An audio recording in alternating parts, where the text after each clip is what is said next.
تبارک الذی بیدہ الملک وہو علی کل شیء قدیر الذی خلق الموت والحیاة لیبلوکم ایکم احسن عملا وہو العزیز الغفور۔ بڑی ہی برکتوں والی ہے وہ ذات جس کے ہاتھ میں ہر قسم کی بادشاہت ہے، اور وہ ذات ہر چیز پر ہر وقت اور ہر طرح کی قدرت رکھنے والی ذات ہے۔ موت اور زندگی کا کارخانہ اسی نے بنایا تاکہ تمہارا امتحان کرے کہ تم میں سے اچھے عمل کرنے والا کون ہے، اور وہ ذات بڑی ہی غلبے والی اور بڑی بخشنے والی ذات ہے۔ صدق اللہ العظیم۔ اللہ کریم نے مجھے اور آپ کو، ہم سب کو اس دنیا میں امتحان کے لیے بھیجا۔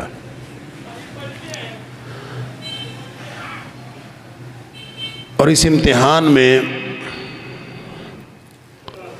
اس قدر وسعت، ہماگیری اور جامعیت ہے کہ کوئی ایک لمحہ زندگی بھی ایسا نہیں جب ہم حالت امتحان میں نہ ہوں۔ ہر لمحہ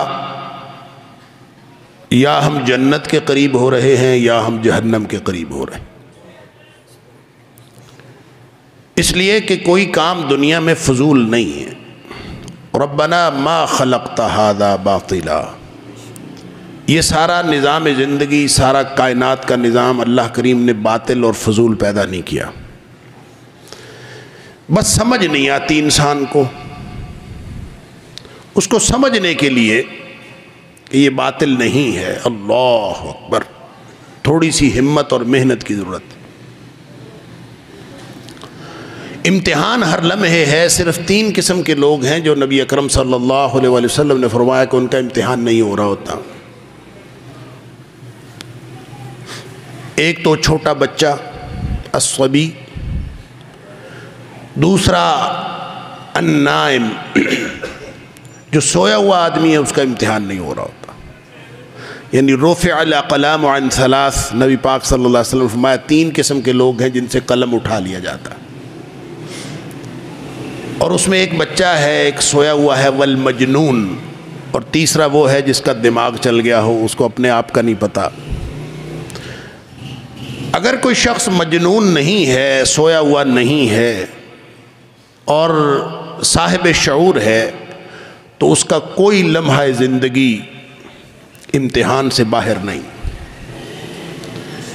اس قدر سخت امتحان، اللہ اکبر، اس قدر کڑا امتحان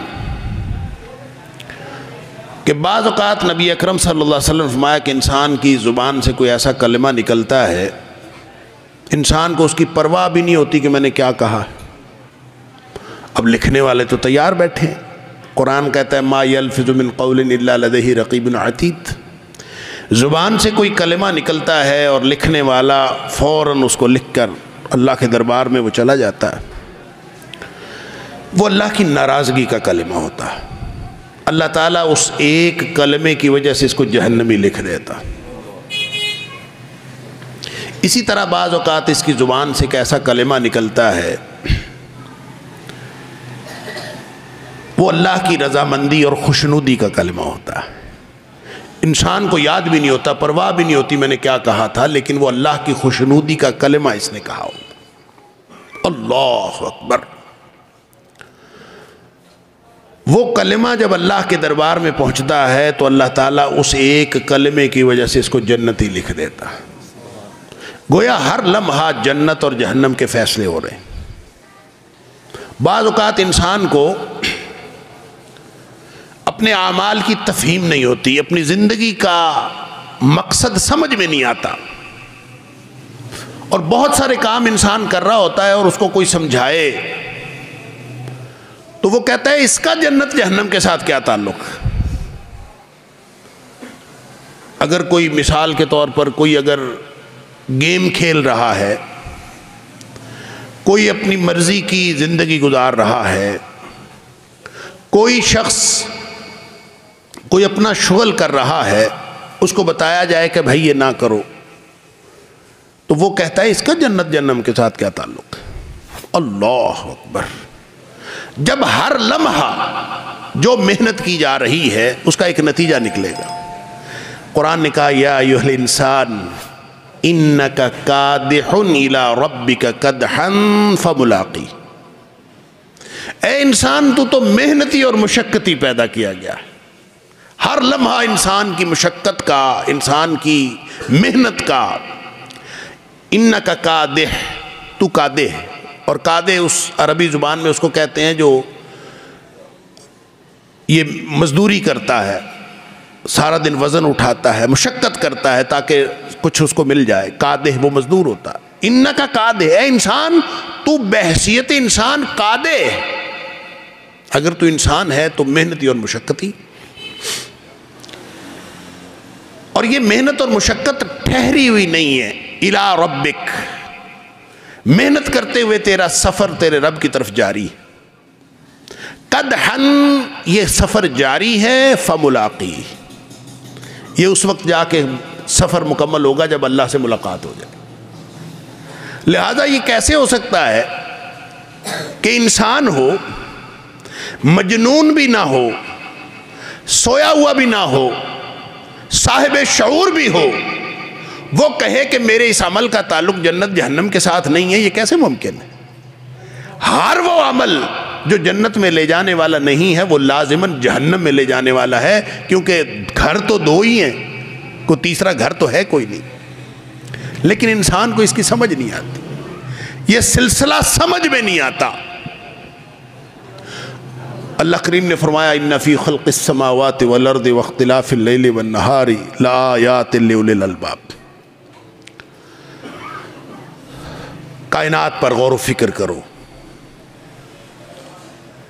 کہ وہ عقل والے جو کائنات میں غور و فکر کرتے ہیں، الذین یذکرون اللہ قیاما وقعودا وعلی جنوبہم ویتفکرون فی خلق السماوات والارض، کہ یہ زمین و آسمان کی پیدائش، ارد گرد پھیلی ہوئی ساری کائنات، اس کے اندر نشانیاں، رات دن کے آنے جانے میں نشانیاں، لیکن کن کے لیے ہیں؟ لِأُولِي الْأَلْبَابِ، ان لوگوں کے لیے جن کے کھوپڑی میں عقل ہے، جو عقل مند ہیں ان کے لیے نشانی، ہر ایک کے لیے نشانی کوئی نہیں۔ اور عقل مند کون ہیں؟ وہ ہیں الذین یذکرون اللہ قیاما وقعودا وعلی جنوبہم ویتفکرون فی خلق السماوات والارض، وہ لوگ جو کھڑے بیٹھے اور اپنے پہلوؤں پر اللہ کو یاد رکھتے ہیں اور کائنات میں غور و فکر کرتے ہیں۔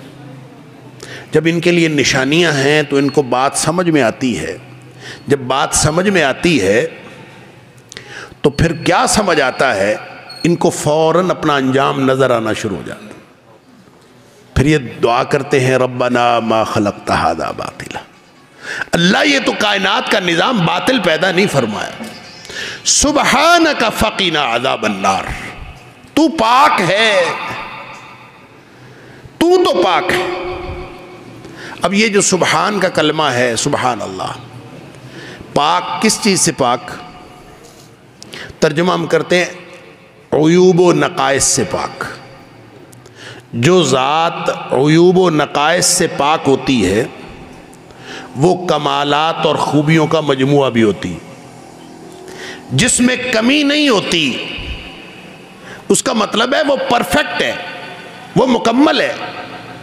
تو سبحان کے اندر یہ بات شامل ہے، جب آپ سبحان اللہ کہتے ہیں یا سبحانک کہتے ہیں تو اس کا مطلب جہاں یہ ہے کہ اللہ کی ذات ہر قسم کی کمی اور ہر قسم کے عیب سے پاک ہے۔ نقص کا مطلب ہوتا ہے کمی، عیب کا مطلب ہوتا ہے خرابی، ہر قسم کی کمی اور خرابی سے پاک ہے۔ وہاں اس کا یہ معنی بھی ہے کہ اللہ کی ذات ہر قسم کے کمالات اور خوبیوں کی جامع ہے۔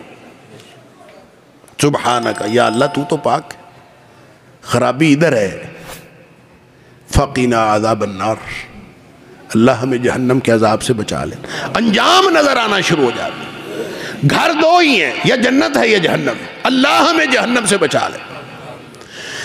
ربنا انک من تدخل النار فقد اخزیتہ. اللہ جس کو تو نے جہنم میں ڈال دیا تو نے تو ذلیل و رسوا کر دیا اس کو. اس کے پلے کیا رہ گیا جو جہنم میں چلا. ربنا انک من تدخل النار فقد